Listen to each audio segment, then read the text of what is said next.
Bonjour à tous, j'espère que vous allez excellemment bien. Aujourd'hui on se retrouve pour parler cyclisme, pour faire le débrief de cette quatrième étape des Tours de Luxembourg. On va revenir un petit peu sur tout ce qui s'est passé dans ce contre-la-montre de 16-17 km dans cette étape que était en contre-la-montre avec une petite bosse à mi-parcours, et puis ensuite il y avait un final qui était plutôt descendant dans les 5 derniers kilomètres. On va revenir un petit peu sur le classement de l'étape, le classement général, et puis on parlera également de l'étape de demain, où il va y avoir un gros spectacle parce que rien n'est fait encore du côté du classement général. N'hésitez pas à vous abonner à la chaîne, à réagir dans les commentaires, à mettre un pouce bleu, à partager la vidéo sur les réseaux sociaux, notamment auprès de vos proches, si vous pensez que ça peut les intéresser. Dans les commentaires, n'hésitez pas à me dire qui vous a plu, qui vous a déçu.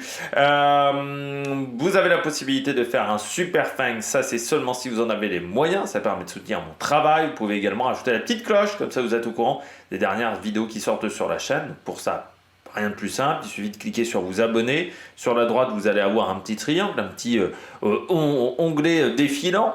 Et puis, vous allez avoir plusieurs possibilités, notamment toutes les notifications ou seulement des notifications personnalisées. Et puis, si vous cliquez rapidement sur les notifications, sur les miniatures de vidéos, bien plus vous cliquez rapidement en fait sur une vidéo, plus celle-ci est mise en avant par YouTube. On commence tout de suite du côté de cette étape numéro 4. Étape numéro 4. Alors, certes, pas très bien filmé, j'ai envie de dire c'est un contre-la-montre. Quoique, sur ce Tour du Luxembourg, il y a quand même un truc exceptionnel. Ça, c'est pour Antonio Forestier. Des écrans splittés. Hein, à plusieurs reprises, on en a vu. Alors, c'est assez court, hein, on va pas se mentir. On aimerait parfois qu'elle dure un peu plus longtemps, mais il y a des écrans splittés. Comme quoi, c'est faisable. Si le Tour de Luxembourg arrive à le faire, pourquoi le mec qui fait le Tour de France n'arrive pas à les réaliser? Ça reste quand même une grande surprise. Mais donc, il y avait donc une réalisation qui n'était pas exceptionnelle. Oui, c'est avec Juan Ayuso, par exemple. On le voit avec un gros temps de retard. Donc, ils ont privilégié les coureurs luxembourgeois. Un petit côté chauvin. Après, on le voit aussi sur le Giro, sur d'autres courses. Bon, ça reste, géré pas catastrophique par rapport à ce type de course, parce qu'on a vu bien pire parfois du côté du Tour de France notamment en termes de réalisation. Je pense que notamment cette année le contre-la-montre du Giro avait été, les deux chronos étaient très mal réalisés. De toute façon, les chronos aujourd'hui sont très mal réalisés parce qu'il n'y a pas suffisamment d'informations à l'écran. Voilà, donc et ça serait intéressant de s'inspirer, je trouve, des sports mécaniques, notamment de la Formule 1 là-dessus, pour nous donner des infos, et puis se servir on ne peut pas suivre tous les coureurs, mais il y a des points fixes, et bien se servir de l'écran splitté pour nous montrer la situation sur certains points intermédiaires, notamment quand les leaders partent, parce que c'est ça qui intéresse énormément. Bon, par contre, on va revenir sur El Pato Chos Chassé. Là aujourd'hui, Patrick Chassé, c'était dur. Alors, je retiendrai donc que Karsten Kroon a repris sa carrière de cycliste. On ne s'en était pas aperçu du côté de Karsten Kroon, mais il a repris sa carrière. Non, parce que c'est Andreas Kroon, pas Karsten. Alors déjà, on ne disait pas Karsten Kroon, on disait Karsten Kroon. Je crois me rappeler en néerlandais. Enfin, moi, j'ai toujours prononcé de cette manière-là. Peut-être que je prononçais mal, mais me semble-t-il qu'on disait Karsten Kroon. Et c'est donc incroyable. Alors, cette erreur-là, tu l'as fait une fois. Il l'a déjà faite hier ou avant-hier. Voilà. Ce qui est encore extraordinaire, c'est qu'il la fasse à plusieurs reprises. Je rappelle que Patrick Chassé est entouré de Pierre Rolland et de Christophe Riblon. C'est-à-dire que tu fais l'erreur une fois, deux fois, les autres peuvent le reprendre de temps en temps. Surtout qu'ils l'ont fait à d'autres reprises. Là, celle-là, elle est, je trouve, grosse, parce que Karsten Kroon, il doit avoir l'âge de Christophe Riblon, donc ça fait quand même depuis, ça doit être, cette dernière année, ça doit être 2016 ou 2017, je pense. Là, je dis de tête, qu'il a dû arrêter sa carrière, donc voilà, ça fait quand même quelques années. Et c'est surtout que les autres peuvent le reprendre, mais ça me rappelle la Vuelta cette année. Cette fameuse grande citation de Guillaume Di Grazia, Mas, équipier de Carapace, ils n'ont jamais été équipiers l'un avec l'autre. Voilà. Sauf que ça a duré 3 jours quand même ce truc-là, c'est ça qui a été extraordinaire. Là, Karsten Kroon, il va certainement le refaire demain. Peut-être que demain, on lui viendra dire le contraire, mais ce qui je trouve est extraordinaire. Donc vous avez Christophe Riblon, Pierre Rolland, ça passe crème. Vous avez, comment elle s'appelle, Putain, j'ai oublié son nom. Chaque fois, j'oublie son nom. Ça va me revenir. La fille. Ah là là là là. Celle qui fait oulala et qui fait le cyclocross. Du côté. Qui était donc là en plateau. Qui fait ça va frotter. Je retiens jamais son nom, c'est terrible. Attendez, je vais essayer de trouver parce que ça va m'énerver sinon.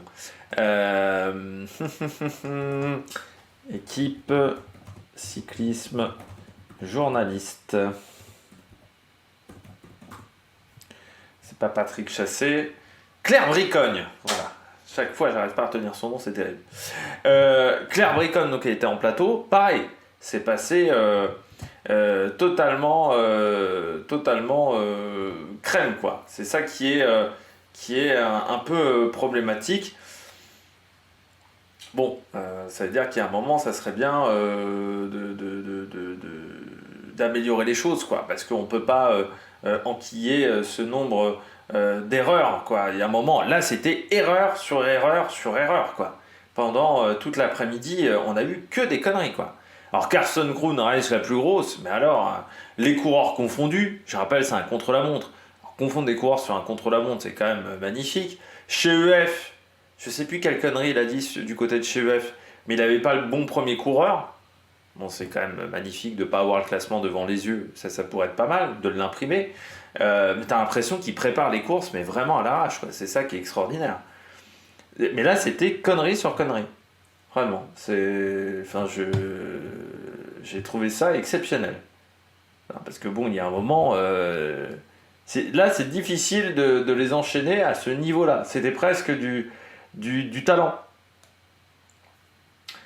Parce que là, vraiment, c'était du talent pour moi de raconter autant de conneries. C'est surtout que personne ne le contredit, quoi, des fois. C'est ça qui est extraordinaire. Mais là, il y avait des erreurs. C'était quand même... Carson Kroon reste quand même... Je me suis dit, Carson Kroon, vraiment? Mais il y en a eu d'autres, hein, avec des coureurs qu'il a confondus. Et moi, j'ai commencé à regarder qu'à 15h30, donc peut-être qu'il en a fait d'autres avant. Putain... C'est de... Alors, je sais que certains n'aimaient pas du tout Patrick Chassé, mais moi, j'étais pas de cette équipe-là. Mais là, ça fait quand même depuis 3 ans où c'est une catastrophe une fois sur deux. Et là, cette année, il y a eu vraiment 2 ou 3 courses où c'était catastrophe sur catastrophe sur catastrophe. En plus, ça s'améliore pas, quoi, ça se détériore. Donc, il y a un moment... je dirais qu'il y a... Cyril Guimard a eu cette noblesse de partir, de s'arrêter. Et à un moment, il faut peut-être s'arrêter, parce que là, c'est vraiment pas écoutable. Enfin, vraiment, vraiment, si j'avais pas envie de zapper, mais vraiment, c'était pas écoutable. C'est-à-dire qu'il y a un moment, une connerie, 2 bêtises, bon. Mais quand c'est 10, 15, 20 en une demi-heure, là, c'est plus écoutable. Je suis désolé. Et là, là, c'est une catastrophe. Surtout que tu passes vraiment pour un con, quoi. Donc, ouais, bon, c'est... ça me sidère que du côté de la chaîne L'équipe, on le laisse à l'antenne. On m'a dit qu'il avait commenté du triathlon. On m'avait mis ça dans les commentaires du triathlon. Je voulais voir ça. Entre les conneries sur le cyclisme féminin, parce qu'il y connaît que dalle, et ça serait bien de prendre un journaliste qui fasse que le cyclisme féminin. Pourquoi pas, ça peut être intéressant. Hein. Alors après, il faudrait déjà qu'il diffuse un petit peu plus de courses aussi. Mais je trouve qu'il y a... Et puis ce qui est fou du côté de la chaîne Équipe, c'est qu'il n'y en a pas un journaliste pour rattraper l'autre. C'est-à-dire quand c'est d'autres mecs qui commentent le cyclisme, c'est pas bon non plus. C'est extraordinaire. C'est Brindel. Là, si vous voulez, quelqu'un qui commente mal du cyclisme, Frédéric Brindel. Vraiment, il a été pris quelques fois. Alors je crois que je sais plus s'il est toujours avec eux. Mais je me souviens qu'il avait commenté du cyclisme et je m'étais dit, mais non, faut arrêter, monsieur. C'est une catastrophe. Enfin, c'était vraiment une catastrophe. Et là, Chassé, il a quel âge, tiens? J'aimerais bien savoir, parce que Brindel, il a 55, c'est une catastrophe à chaque fois. Et Patrick Chassé?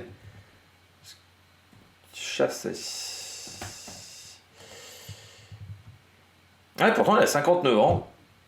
Ah, je le voyais un peu plus vieux que ça, moi. Mais là, putain, ça fait depuis quelques fois où c'était... c'est quand même très, très compliqué. Très, très compliqué, là, hein, ces derniers temps.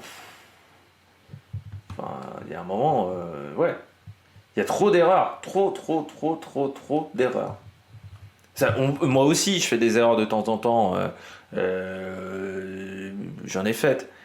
Mais déjà, quand je m'en aperçois, et vous me le mettez assez vite dans les commentaires, mais je pense que lui il reçoit des messages sur Twitter, des messages par SMS. Euh, bon, il y a un moment, je rattrape le coup, quoi. Le lendemain, la vidéo du lendemain ou la vidéo d'après, si je me suis aperçu que j'ai fait cette erreur-là, ou quand vous me le marquez dans les commentaires. Mais il n'y a aucune vidéo où il y a 15 erreurs en 30 minutes, quoi. C'est pas d'en faire qu'une. Une erreur, ça arrive. Deux erreurs, ça arrive. C'est l'accumulation, là. Là, c'est l'accumulation que je trouve qui n'est pas normale. Et c'est pas la première fois. C'est pas la première course où ça arrive. Je trouve que là, il y a un vrai problème de ce côté-là. Bon, on se concentre désormais après 10 minutes sur Patrick Chasset. On va parler un petit peu de cette étape. Du côté du classement, on va partir des derniers et puis on va remonter la file des coureurs. Du côté des derniers coureurs, ce sont beaucoup de coureurs qui ne jouaient pas grand-chose. Du côté du général, bon, Archer Ryan, qui avait déjà perdu du temps. Archer Ryan qui est un petit peu décevant quand même sur ce Tour de Luxembourg. C'est vrai qu'il avait fait plutôt un bel été. J'avais suivi ça un petit peu de loin du côté d'Archer Ryan. Mais le Tour d'Allemagne notamment avait été pas mauvais. Un Tour de Pologne où il avait pris quand même une 4e place. Tour de l'Ain réussi également. Donc là, c'est vrai qu'il est un petit peu derrière pour le moment Archer Ryan. Bon voilà, peut-être une saison qui commence à être un petit peu longue et puis un petit peu de fatigue. C'est vrai que c'est un coureur qui est assez jeune, c'est sa première année en World Tour. Jusqu'à maintenant, il était dans l'équipe de développement de la Jumbo-Visma, Archie Ryan.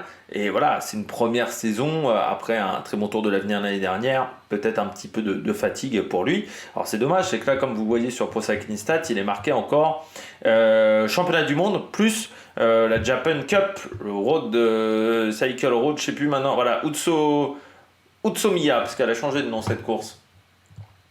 Je m'en suis aperçu hier ou avant-hier, on en parlait un petit peu. Oui, puis je trouve ça extraordinaire de faire des erreurs en 2024. Bon, déjà, tu peux avoir la liste au départ devant les yeux, tu peux avoir le classement devant les yeux, tu peux avoir Pro Cycling Stat aussi. Hein. Ça coûte rien d'avoir Pro Cycling Stat, un écran avec Pro Cycling Stat dans la cabine commentateur. Donc à un moment, voilà. Pour avoir les... Enfin, moi je m'en sers tous les jours, hein, vous savez, Pro Cycling Stat, pour moi c'est une bible. Donc voilà, c'est un petit peu dommageable. Bon, parmi les derniers dans ce classement, Laurens Pitti, voilà, Jaakko Hänninen, vous avez Gebre Selassie, enfin beaucoup de coureurs qui sont plutôt des équipiers. Vous avez Rein de Rink, mais qui a fait quand même beaucoup d'efforts pour le classement de la montagne. Donc voilà, là on est sur des coureurs qui sont au-delà de la 60e place, sachant qu'il n'était que 100, même pas 100 au départ, hein, 97, donc là on remonte un petit peu.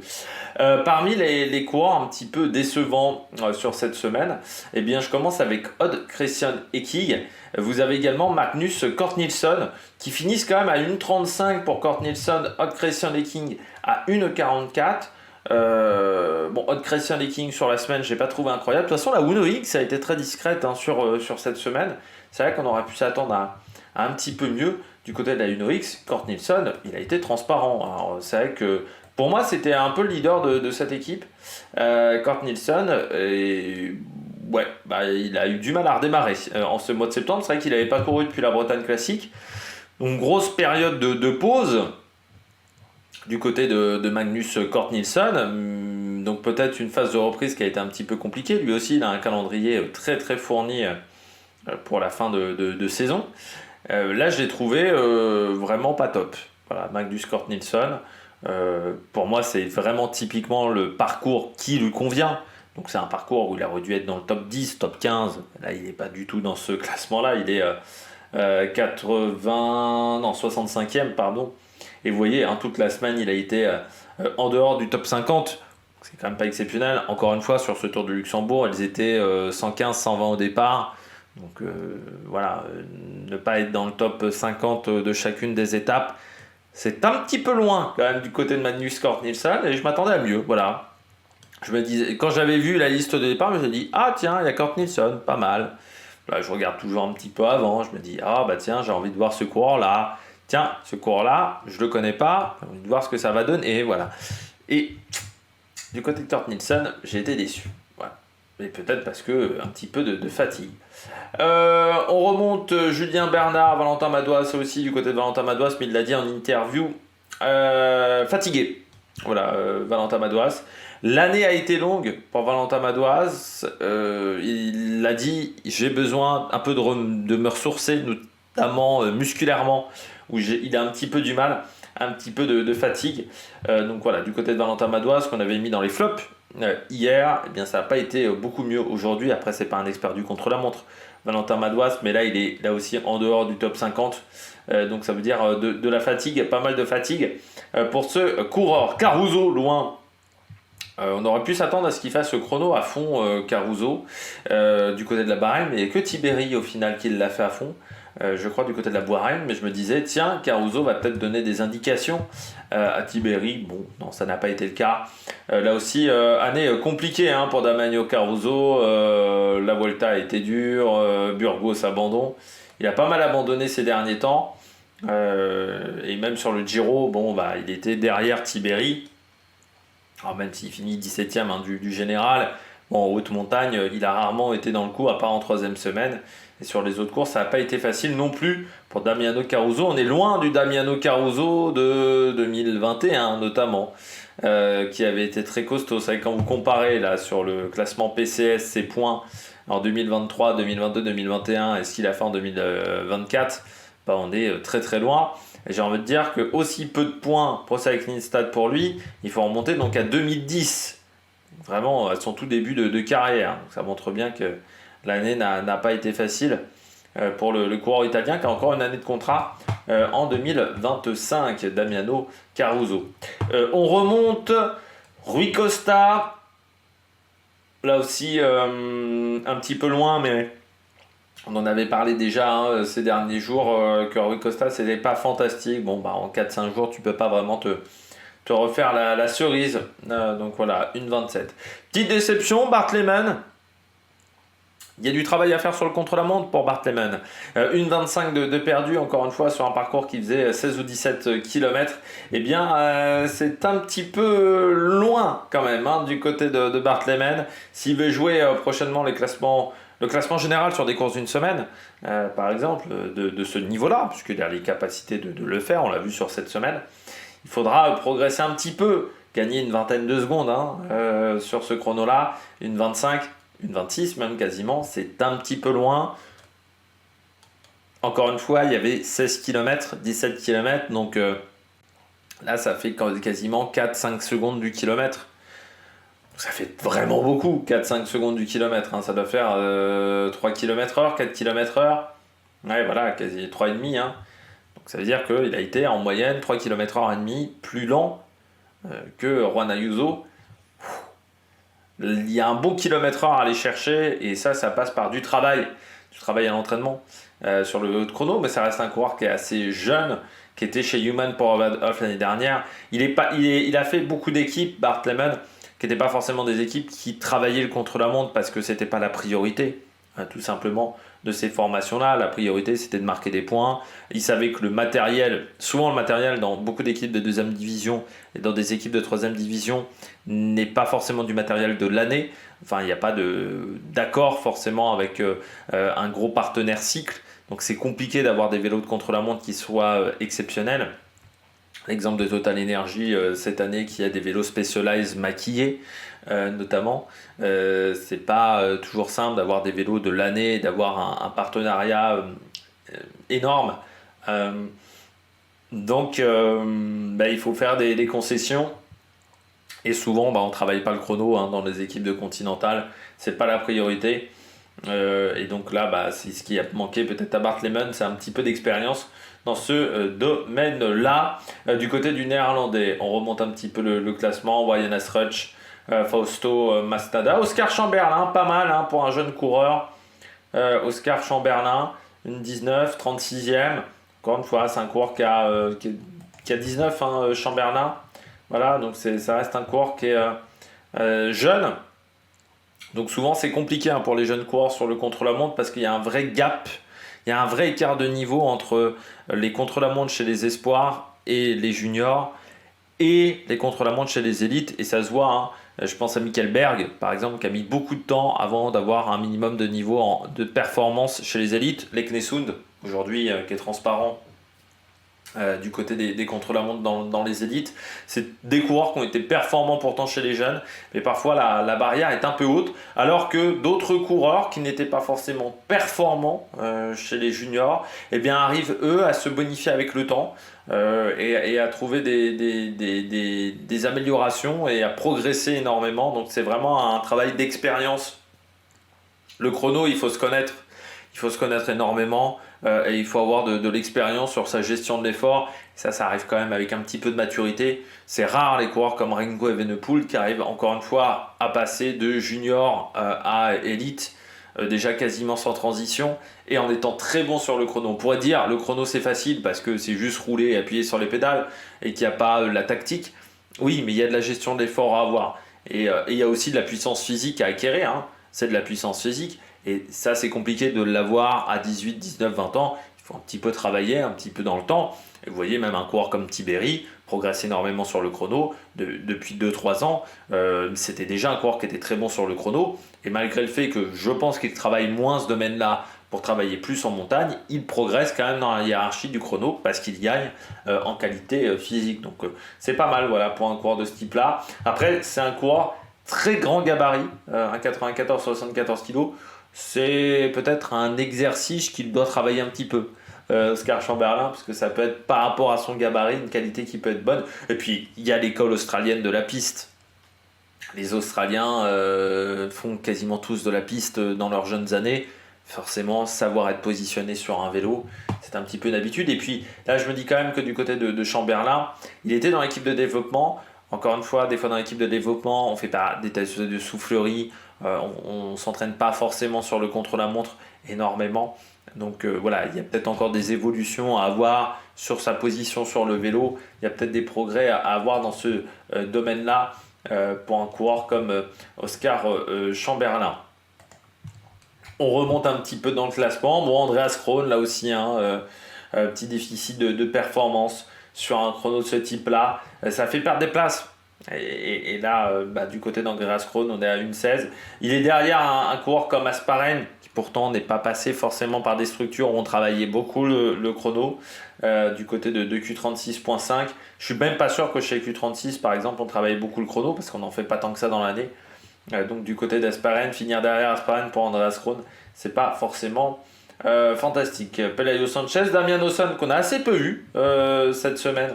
Aussi Damian Ossonne. Il est combienième? Oui, il est 44e au général. C'est son meilleur résultat. Coureur qui, on avait quand même beaucoup d'ambition sur lui. Parce que voilà, il venait de back change, donc il est arrivé chez Q36. On se disait, tiens, c'est un coureur qui en plus avait de l'ambition lui aussi. Il parlait beaucoup de son envie de classement général. Il y arrive, mais sur des courses voilà, par exemple, niveau Tour de Hongrie, niveau Tour de Lander, c'est plus compliqué pour lui sur des grosses courses niveau World Tour, et c'est là où Q36.5 doit vraiment progresser. C'est sur ces épreuves World Tour, parce que c'est encore une équipe qui a un déficit dans ce domaine-là. Damian Ossonne qui n'a pas de contrat pour le moment pour l'année prochaine. C'est vrai que quand vous voyez le collectif de la Q36.5 pour le moment, c'est un peu léger en termes de résultats. Ça serait bien de gagner encore, de réussir à recruter certains coureurs du côté de cette formation. Et là, pour le moment, c'est un petit peu léger. Voilà, il va falloir encore travailler du côté de cette structure. On continue du côté du classement général, vous voyez, du côté du classement de cette étape. Vercouilly, bon, 29e, lui qui a fait les championnats d'Europe. Bon voilà, il y a encore du travail à faire, mais chez Flanders Baloise, encore une fois, on n'a pas forcément du matériel de dernière génération. Donc c'est compliqué d'être performant. Jordan Jegat, 28e. Pas mal. Non, pas mal. Déjà parce qu'en France, le contre-la-montre, ça n'a jamais été notre spécialité. C'est pour ça que Vercouilly, j'en ai pas parlé, mais Vercouilly, je pense que c'est... Voilà, il est à sa place pour moi. C'est-à-dire que pour le moment, tant qu'il n'est pas dans une structure de plus haut niveau, il aura du mal à être mieux en termes de performance. Et Jordan Jegat, pour un coureur qui, je pense, ne fait pas du contre-la-montre sa spécialité, pour encore une fois une équipe qui a qui est dans une situation qui est un peu particulière parce qu'en fait son fournisseur de cycle n'a pas de vélo de contre-la-montre, donc il se fournit chez Specialized. Est-ce qu'ils ont gardé les vélos de l'année dernière ou est-ce qu'ils ont les vélos de cette année? Ça, je n'ai pas l'information. Le voir top 30, il est toujours bien classé au général. Donc non, c'est plutôt pas mal, Jordan Jegat. De toute façon, il fait une belle année. Hein. Ça, pour moi, encore une fois, on en parlait hier du côté de la Total Energy, mais pour moi, c'est là où la formation Total Energy a un vrai sens. C'est permettre à des coureurs de s'améliorer, de progresser, de passer de la catégorie continentale à la catégorie World Tour. Des fois, il faut un petit temps intermédiaire. Pour moi, c'est là où elle est la meilleure. C'est pas en accueillant des stars où cette équipe-là performe. C'est en arrivant à recruter des coureurs jeunes qui parfois ont un petit peu performé avant mais n'ont pas encore réussi à exprimer pleinement leur potentiel et les amener plus haut. C'est ce qu'ils avaient fait notamment avec Pierre Rolland. Hein. Quand ils recrutent Pierre Rolland du Crédit Agricole, Pierre Rolland n'est pas un inconnu, on va dire, c'est un jeune prometteur. Mais il n'a pas encore réussi à exprimer pleinement son talent. Il va le faire chez Europcar. Il y a ce petit temps de transition. C'est ce que je pense va faire Total Energy avec Jordan Jegat.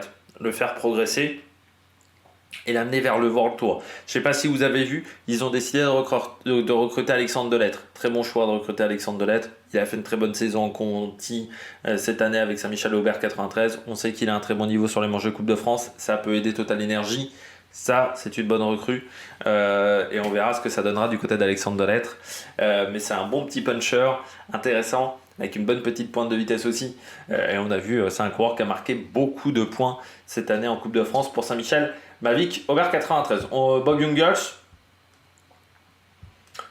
Avant, il était bon en chrono, Bob Jungels. C'est ça qui est fort. Mais Bob Jungels, pour moi, ça reste une énigme. Hein. Enfin, ce coureur-là reste une énigme. Il a sauvé sa tête quand même sur un mois avec Decathlon AG2R. Il a sauvé sa tête juin-juillet. Un mois et demi, quoi. Dauphiné, Tour de France. Il sauve sa tête sur un mois. Sinon, aujourd'hui, Jungels, il serait en continental et on parlera plus de lui. C'est quand même extraordinaire. Et il arrive quand même à être encore chez Ineos, hein. Enfin, l'année prochaine.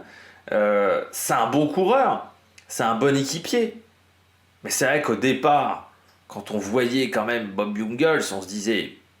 On ne se serait pas dit en 2018, Bob Jungels, ça serait au final que ça. Tu vois, quand on le voit en 2018, 2019, on se dit putain, Bob Jungels, le mec a été classement général du Giro. Et je pense qu'il s'est perdu en voulant jouer à la fois le Giro, enfin à la fois le classement général des grands tours, à la fois en voulant jouer les classiques pour puncher, à la fois en voulant jouer également les Flandriennes. L'erreur qu'a fait un petit peu Julien Lafilippe, pour moi, me semble-t-il également, en voulant jouer sur plein de tableaux différents. Et à un moment, le mec s'est planté. Alors, Julien s'est moins planté, je pense, qu'un Bob Jungels, mais à la fin, les conséquences pour Bob Jungels, c'est qu'aujourd'hui, c'est un coureur. Oui, basique, c'est un équipier, mais c'est pas plus. Et c'est quand même, quand vous regardez son palmarès entre 2016 et 2018, 2019 et aujourd'hui, vous dites putain, il y a un moment, il y a une couille, quoi. C'est extraordinaire. Et le mec a sauvé sa tête quand même sur un mois et demi de saison. S'il n'y a pas ce mois-là et demi, chez Decathlon, il sauve pas sa tête. C'est extraordinaire. Enfin, Bob Jungels, je trouve, c'est extraordinaire. Vraiment. Kelderman, loin. Alors, Polite, je pense qu'il ne l'a pas fait à fond. Kelderman, loin. C'est vrai que pour un mec qui était plutôt classé au général, hein, jusqu'à maintenant, Wilco Kelderman, c'est un coureur qui pourtant est bon sur les chronos, en plus. On l'avait vu notamment sur le Tour de Suisse. J'ai pas compris pourquoi il finit aussi loin, Wilco Kelderman. Il finit quand même derrière Van Hoek, Stone Mittet, Mats Wenzel, par exemple, qui fait lui une belle performance. Le Gan Curry, pas mal aussi. Le Néo-Zélandais, je me disais que Kelderman, il serait plutôt au niveau de Finn Fischer-Black, quoi. Donc est-ce qu'il l'a pas fait avant, à fond Est-ce qu'il a pas repéré le parcours avant? Parce que ça m'avait pas l'air hyper technique, à part sur quelques portions, mais est-ce que ça a vraiment posé problème à Kelderman? On sait qu'il s'est quand même pris pas mal de chutes dans sa carrière. Bon, je suis assez surpris. Il est même juste devant Nicolas Prodhomme, qui pour moi fait pas un mauvais chrono. parce que Prud'homme, c'est pas forcément les coureurs, encore une fois, qui font de leur priorité le chrono. Mais il l'a dit, il a eu un mois de pause entre la Classica San Sébastien et ce Tour du Luxembourg. Il a travaillé pas mal dans cet exercice-là pour être moins mauvais. Voilà, pour progresser, il a essayé de travailler sur ce point faible. Eh bien, on voit quand même des effets parce qu'aujourd'hui, il est dans le top 30. Alors certes, il est dans le top 30 d'une course comme le Tour du Luxembourg, donc avec une adversité qui n'est peut-être pas exceptionnelle, mais ça veut dire que sur des courses un peu plus importantes, peut-être qu'il peut être dans le top 50 et perdre un petit peu moins de temps que d'habitude. Et puis ça peut peut-être aider également sur un contre-la-montre par équipe. Alors, je sais bien que c'est une discipline qu'on voit de moins en moins, mais peut-être qu'en travaillant sur le chrono et puis en progressant, là il a travaillé qu'un mois, donc peut-être que s'il travaille 3 ou 4 mois là-dessus, c'est peut-être un coureur qui peut vraiment progresser dans la hiérarchie. Et là, encore une fois, ça peut être intéressant pour Decathlon à G2R, en tant qu'équipier, d'avoir un mec qui soit bon sur le chrono et qui puisse te permettre d'obtenir des bons résultats sur les chronos par équipe. Donc, Kelderman 23, Mats Wenzel bien, du côté de la sélection luxembourgeoise, qui finit dans le top 20, comme Logan Curry. Mauri van Sevenant, la force du maillot jaune. La force du maillot de défendre, un maillot de leader, tout simplement, du côté de Mauri van Sevenant. C'est là où il a fait la différence, c'est qu'il a un maillot de leader. La position sur le vélo, elle est pas bonne. Le phénomène du tic-tac est encore très présent. Même quand il a les mains sur le prolongateur, je sais pas si vous avez vu ça, il y a quelques fois on l'a vu avec les mains sur le prolongateur, il y a quand même les épaules qui font tic-tac, tic-tac, tic-tac. Que les épaules, c'est plus les épaules, c'est pas les mains, mais les épaules font tout le temps ça. Et c'est terrible. C'est parce que la position, elle est pas. Enfin, ce qui fait que c'est pas aéro, quoi. Quand vous avez une épaule qui fait ça, voilà, ça bouge dans tous les sens. C'est terrible du côté de Mauri van Sevenant. En plus, il est très haut sur son vélo. C'est-à-dire, il n'est pas groupé. Déjà parce qu'il a assez peu d'angle au niveau des prolongateurs. Et donc, au lieu d'être comme ça, par exemple, Ayuso, il est comme ça. Ayuso. Un petit peu la tête ressortie, mais il est quand même comme ça. Juan Ayuso. Lui, il est plutôt comme ça. Les positions presque à l'ancienne. Où vous aviez les bras qui étaient très bas parce qu'on n'avait pas l'inclinaison et on n'avait surtout pas les prolongateurs aéros, et je trouve qu'il ne doit pas avoir, je suis pas sûr qu'il ait des prolongateurs sur mesure à Henri Van Sevenant, parce que c'est pas un spécialiste du chrono, donc on ne le donne pas à tout le monde le prolongateur sur mesure. Et il était très haut, donc il est presque comme ça sur le vélo avec les épaules qui font comme ça. Donc vous voyez, en termes d'aéro, c'est pas l'idéal. Après, encore une fois, il s'est donné à fond. Quand il se donne à fond, il fait un temps qui est pas dégueu pour du Mauri van Sevenant. Bon, malgré tout, au niveau du général, il a perdu le maillot de leader, mais on verra que pour le classement général, c'est assez serré. Michael Storer, 17, ouais. Bon, non, toujours présent Storer. Après, je pense qu'il est un peu moins bien que ce à quoi il pouvait s'attendre. Storer, c'est vrai que la Tudor aussi assez discrète. Sur cette semaine de compétition, on a vu Robin Fradvo, mais c'est vrai qu'on pouvait s'attendre un petit peu mieux de la part de Michael Storer. Voilà, c'est un peu léger en termes de résultats, mais lui aussi, il était performant sur le Giro au mois de mai. C'est pas facile de relancer la machine pour un coureur qui a passé son gros objectif de la saison. Piganzoli, 15e, là aussi c'est pas mal, ça fait du 2 secondes au kilo à peu près. Voilà, un petit peu plus. 2 secondes et demie pour Piganzoli. Bon, je dirais qu'il est à sa place. Voilà, c'est un chrono correct. Comme Godu, pour moi, c'est presque loin, Godu, par rapport à Van Ayuso, parce que, on est à plus de 2 secondes au kilo. Alors, il progresse dans la hiérarchie, il est un peu devant. C'est vrai qu'il est derrière Fred White, par exemple, qui n'est pas mauvais sur le chrono, loin de là. Et vous avez Alex Kirch, par exemple, qui est à 31 secondes. Mais voilà, c'est quand même 2 secondes et demie du kilo, quoi. Par rapport à certes un Juan Ayuso qui est très bon, mais vous voyez par exemple même face à Marc Hirschi, il y a quand même 20 secondes d'écart.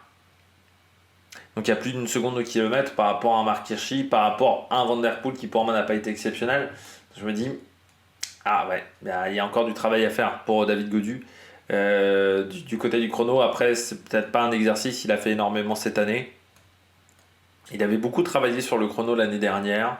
Il a peut-être un peu moins travaillé cette année. Surtout, je pense qu'il a un peu explosé dans son chrono parce qu'il est parti très fort. Il était vraiment bien au premier intermédiaire.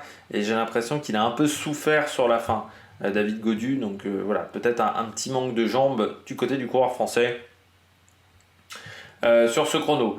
Et puis on remonte, voilà, Fred White, Finn Fisher Black. Bon, chez UAE, l'apport du matériel, hein. Fisher Black, Gross Schartner, que vous voyez là, Mark Hirschi, Iron Ayuso, on en cale quand même 4 dans le top 11, et dont 3 dans le top 10 pour le classement par équipe, c'est fantastique. Mais ça montre aussi la force quand vous avez du matériel de haute qualité, quand vous faites des tests en soufflerie très régulièrement. Bah voilà, le fait d'avoir un budget supplémentaire, vous voyez que ça donne des avantages. Regardez dans le top 15, il n'y a que 2 coureurs qui ne sont pas dans des équipes World Tour, c'est Piganzoli et Van Emelen, qui montrent quand même la belle performance de ces 2 coureurs-là. Vincent Van Emelen, peut-être un coureur qui pourrait être intéressant de suivre, 23 ans, jeune coureur, qui avait fini 3ème du Flanders Tomorrow Tour, donc une course importante. Il a fait les championnats de Belgique du chrono cette année. Il a participé au Tour de Hongrie. La Lotto Famen Ardennes Classic, où il avait pris la 9e place. Voilà, quelques résultats pour ce coureur. Dans une équipe qui est un petit peu en difficulté quand même, Flanders Baloise. Donc vous voyez l'apport du matériel. Alex Kirsch, voilà, mon 10e. Sweeney, pas mal, hein. Sweeney, l'Australien, je trouve que c'est un chrono intéressant. Voilà, il y a un retard qui est plutôt pas mal. Quinn Simons, Milesi, je rappelle ancien champion d'Europe espoir, Lorenzo Milesi, vice-champion du monde également, non, même champion du monde, pardon, de cette catégorie. Donc voilà, c'est un coureur qui sait faire sur le chrono, qui était chez DSM l'année dernière et qui a rejoint la Movistar cette année. Il a assez peu couru. Ouais, quoique 64 jours quand même. Mais vous voyez, hein, c'est quand même un mec qui fait 11e sur un chrono tout plat, 12e à Perugia. Donc voilà, c'est quand même un coureur qui est bon dans l'exercice. Mais vous voyez, champion du monde espoir l'année dernière, et pourtant, voilà, il a du mal à rentrer dans le top 10 sur des chronos World Tour. Donc ça montre que c'est pas si évident que ça. Malgré une bonne position sur le vélo, voilà, malgré plein de choses. Malgré le fait que l'Italie en ce moment est très forte du côté du contre-la-montre, eh bien c'est pas si évident que ça. Qu'aujourd'hui 7ème, puis 2ème du Mémorial Marco Pantani, ça c'est pas mal hein, pour un coureur de ce type-là. Et puis on remonte un petit peu le classement. Gross Schartner, vous voyez encore une fois l'avantage du matériel. Van Der Poel, je m'attendais à mieux de Van Der Poel. Parce que là il y a quand même quasiment une seconde 3 au kilo par rapport à Juan Ayuso. Ce qui est beaucoup, je trouve. Moi, j'ai trouvé sa fin de chrono pas bonne. Autant Tiberi est parti, je trouve, un peu trop mollasson et fini fort. Autant Van Der Poel, je trouve qu'il est plutôt bien en ligne. Je le regardais sur les images d'hélicoptère, parce qu'on avait beaucoup d'images d'hélicoptère de Van Der Poel. Je trouvais que c'était plutôt bien en ligne. Et quand je le vois dans les 2 derniers kilomètres, les épaules bougent énormément.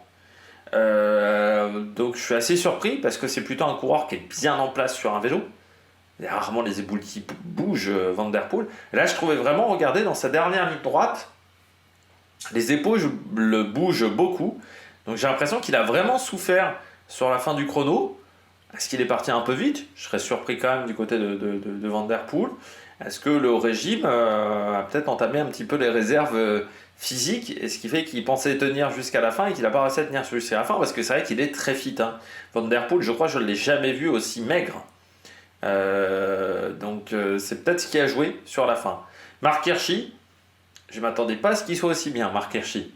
Par contre, non, je trouve que top 5 du chrono, c'est très bien. C'est très bien, et surtout devant Van Der Poel, devant Milesi, devant Quinn Simons, qui sont des coureurs qui sont bons dans cette discipline-là. Mais sur le vélo, il est bien positionné, hein.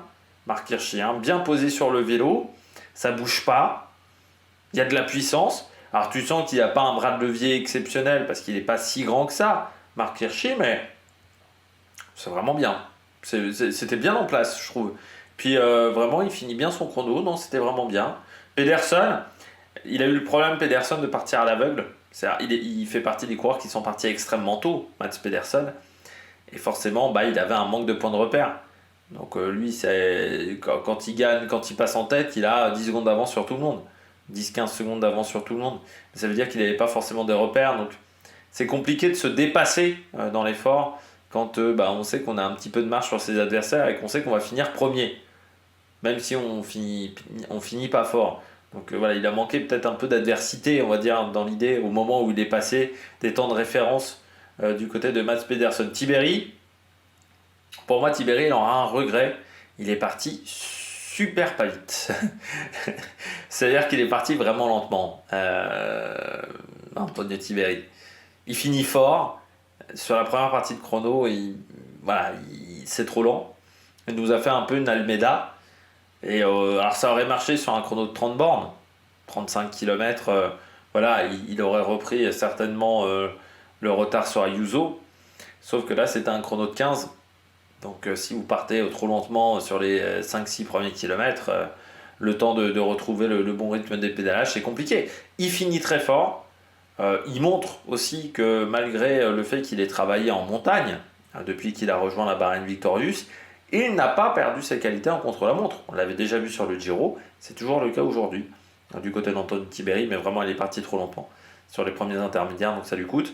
Et donc le vainqueur du jour, Juan Ayuso, joie qui était légère, on va dire au tout début, du côté de Juan Ayuso. Ça doit quand même lui faire du bien parce que la période n'a pas été facile depuis le Tour de France.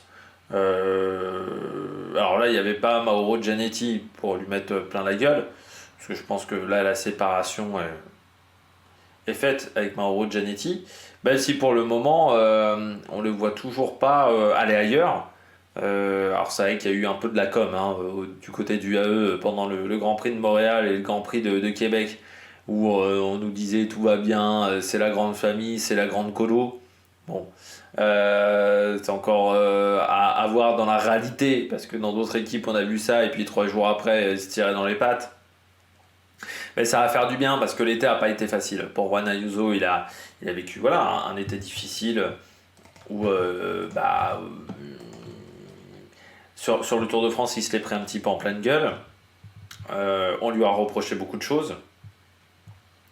Et puis derrière, les Jeux Olympiques sont pas exceptionnels. Un mois après son abandon, derrière Québec et Montréal, gros travail d'équipier pour Pogačar. Donc déjà là, c'était pas mal. Et puis bon chrono sur ce Tour du Luxembourg, ce qui le place deuxième du général. Ça va être un gros match même demain du côté du classement général. Et on va regarder ça tout de suite. Du côté du classement général de cette épreuve, Van Der Poel en tête, 3 secondes d'avance sur Juan Ayuso et Mauri Vansevenant, Marc Hirschi à 8 secondes, Tiberi à 10 secondes. Ces 5 coureurs-là peuvent remporter la victoire sans avoir besoin d'autre chose que d'une bonification. C'est-à-dire que la bonification à l'arrivée peut suffire à Tiberi à battre Van Der Poel si Van Der Poel ne prend pas la 2e place ou la 3e place. C'est-à-dire que Van Der Poel, pour qu'il gagne cette Vuelta, il doit forcément... cette Vuelta. S'il veut gagner ce Tour de Luxembourg, il doit forcément, Van Der Poel, finir premier ou deuxième demain. Un deuxième, déjà, il faudra voir ensuite ce que fait Ayuso et ce que fait Vansevenant. Il faudra voir aussi les bonifications qu'il a prises dans l'étape. Mais il ne pourra pas se contenter d'une 6e ou 7e place. Ce qui va être un gros match demain. Sweeney, 28 secondes, c'est pas hyper loin encore. Alors oui, il y a beaucoup de monde devant lui, mais le podium reste pour moi potentiellement accessible. Et puis Gaudu, à 39 secondes, ça risque d'être un petit peu plus compliqué. Puis Ganzoli, c'est pas mal quand même dans le top 10. Mats Van Zel, si un Luxembourgeois finit dans le top 10 du Tour de Luxembourg, ils seront contents. Et puis Kelderman, ils sont mauvais contre la montre. Ça lui coûte cher. Deuxième français, c'est Jordan Jegat qui est quand même 12e. Et puis Nicolas Prodhomme qui rentre dans le top 15. Mats Van Zel, on regarde un petit peu. C'est un coureur qui l'année prochaine sera chez Kern Pharma. On en a parlé lors des recrutements, lors de la dernière vidéo transfert. Et Kern Pharma a peut-être misé sur un bon cheval encore. Avec ce Mats Van Zel, jeune coureur de 21 ans. Qui a une sœur, tiens, j'avais pas vu, au Luxembourg. et qui a 20 ans et qui est dans une équipe continentale chez Ace Cycling Team. Voilà. Qui a participé au Tour de l'Avenir. Qui a fait quelques courses. Quelques résultats quand même. Voilà, sur certaines épreuves, hein, je pense des épreuves nationales pour le moment. Mais 13e du classement des jeunes, voilà, pour le Tour des Pyrénées. Pour cette jeune femme, Liv Wenzel, et donc Mats Wenzel, son frère. Ils ne sont pas fléchés sur les prénoms, hein, Mats et Liv. Ça, ils aimaient les prénoms courts, hein, du côté de la famille Wenzel. Du côté du maillot vert, c'est Van Der Poel qui est en tête, devant Pedersen, Hirschi, Laporte, Tiberi. Donc ce classement du maillot vert, là je pense que c'est joué. Du côté du classement du maillot à poids, du maillot noir de la montagne, je pense que ça échappera pas à un Soudal Quickstep, et je pense que Reinderick peut dormir un petit peu sur ses deux oreilles, même si Coulset et Batia Baïs partent dans l'échappée demain. Du côté du maillot blanc, Juan Ayuso, Van Sevenant à égalité, donc là il va y avoir un gros match. Tiberi n'est pas très loin non plus, donc c'est le même match que du côté du classement général quasiment. Et puis du côté du classement par équipe, UAE largement devant, la Movistar, la Visma, EF et Groupama. Voilà dans ce classement, et c'est la Tudor qui est la dernière équipe. Et du côté du dernier coureur au général, et bien désormais c'est toujours Jack Rodkingray qui va peut-être réussir à faire le carton plein, c'est-à-dire à finir les 5 étapes. Je crois qu'il était déjà dernier de la première étape, donc ça sera peut-être une grande performance pour lui. L'étape de demain, donc vous voyez, on part de Mersch pour aller à Luxembourg sur le Limpertzberg, pardon. Première partie de journée très compliquée avec pas mal de côtes de première catégorie, donc des petits monts un petit peu comme sur l'Amstel. La côte la plus longue, ça sera la côte de Kottenbach, 4 km 2 à 4,7 de moyenne. Et puis on arrivera à Luxembourg avec 3 passages sur la ligne, 3 passages sur la ligne d'arrivée. Les 2 premiers passages seront sprint bonification, et le dernier, ça sera l'arrivée au sommet d'une bosse de 800 mètres à 9,2%, en sachant qu'il y a un petit peu de plat sur la fin. Voilà, on n'arrive pas au sommet de la bosse. Et il y aura une autre bosse sur ce circuit qui fait 800 mètres à 5,7%. Voilà. Donc parcours qui est assez court, hein, qui fait 11 km. 500, mais voilà, avec 2 bosses au programme, et donc 178 km pour cette étape. Et bien nous on se retrouve, alors peut-être pas demain, peut-être plutôt lundi, hein, pour faire le débrief de cette étape du Tour du Luxembourg, parce que demain on parlera du contre-la-montre et des contre-la-montre des championnats du monde. D'ici là, n'hésitez pas à vous abonner à la chaîne, à réagir dans les commentaires, à mettre un pouce bleu, et puis nous on se retrouve pour de nouvelles aventures sur la Mec Production. Ciao ciao.